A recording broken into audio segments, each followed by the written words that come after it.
There are 55 projects. So, Luzon, may Palawan pa, o Visayas, and Mindanao. So, lahat yung pwede niya magbenta. Problema nyo na lang kung paano yung kung Palawan yung client. Yung iwan kayo, sige po, mag-tripping kayo at ano na lang. Paki-video na lang. Eh, baliktad yung client na nag-video. Baka dito na ako sa project, di ba? Kakilalaw ka.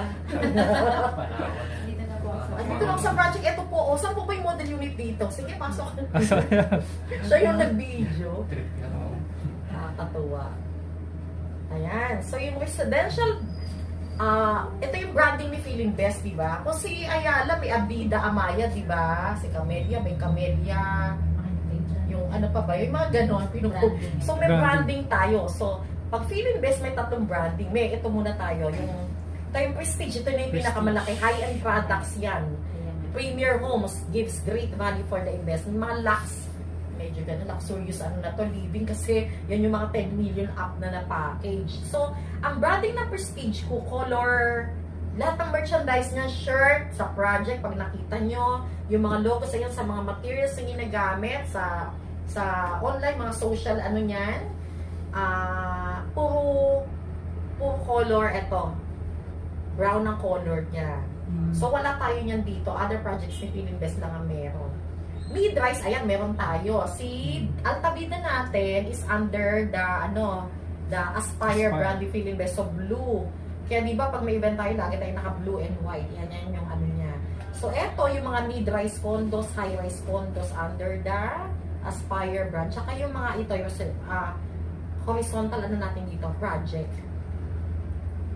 Under Aspire. And then si Futura, ito na yung mga ano natin, yung branding na yan, red and white ang logo, na ang kinikater niya is affordable project or affordable products ni Feeling Best. So, si Chera Vista is under the, ano yan, Futura. Ngayon, yung, ano dyan, yung magiging, ano natin, condo, o yung MRB, yung ating walk-up project na ilalabas is under the Futura brand. So, ang pangalan nga is Futura Rise. Kung gusto niyo siyang ma-check dahil wala pa kami materials, search nyo na, Google yung Futura Rise ng Iloilo naman.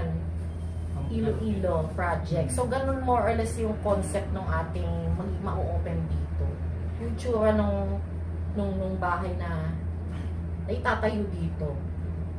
Except sa ano lang, kasi dito may mga ano tayo di ba, merong team yung subdivision or yung project. Merong modern minimalist, modern Asian, ganun. So, dito, ang branding natin is Spanish.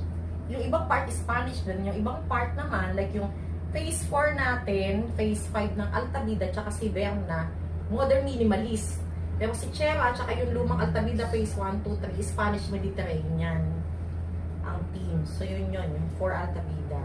Ito, additional ano pa lang din, additional information, ayan no, Feeling Best, over 50 years of experience. Hindi na nga lang 50 kung kanina